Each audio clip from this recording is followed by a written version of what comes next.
জয় Bangla TV স্বাধীনতার কথা বলে।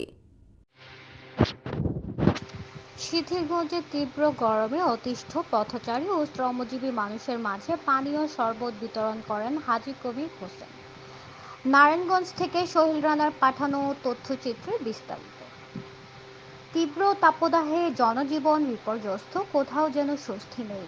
এই অবস্থায় সাধারণ মানুষকে কিছুটা স্বস্তি দিতে বিশুদ্ধ খাবার পানীয় শরবত বিতরণের উদ্যোগ নিয়েছেন বাংলাদেশ আন্তঃজেলা ট্রাক পরিচালক ইউনিয়ন সাইলে শাখার নেতৃবৃন্দ। বুধবার ১ মে দুপুর বাংলাদেশ আন্তঃজেলা ট্রাক পরিচালক ইউনিয়ন সিদ্ধিরগঞ্জ সাইলো শাখার সভাপতি ও আদমজী আঞ্চলিক শ্রমিক লীগের সাধারণ সম্পাদক হাজী মোহাম্মদ কবির হোসেনের কার্যালয়ের সামনে ও সাইলো গেট এলাকায় ট্যাং ও লেবুর পানীয় শরবত বিতরণ করেন।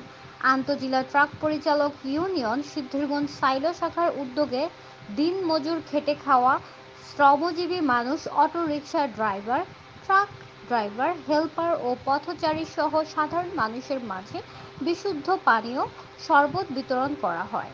এ সময় হাজী মোহাম্মদ কবির হোসেন তার প্রতিক্রিয়ায় জানান, সারা দেশে তীব্র তাপদাহে জনজীবন বিপন্ন হওয়ার পথে সমাজে যারা সামর্থ্যবান রয়েছেন তারা যেন যার যার এলাকায় সম্ভব হলে সাধারণ মানুষের জন্য বিশুদ্ধ পানি পানের ব্যবস্থা করেন সেই আহ্বান জানাচ্ছি।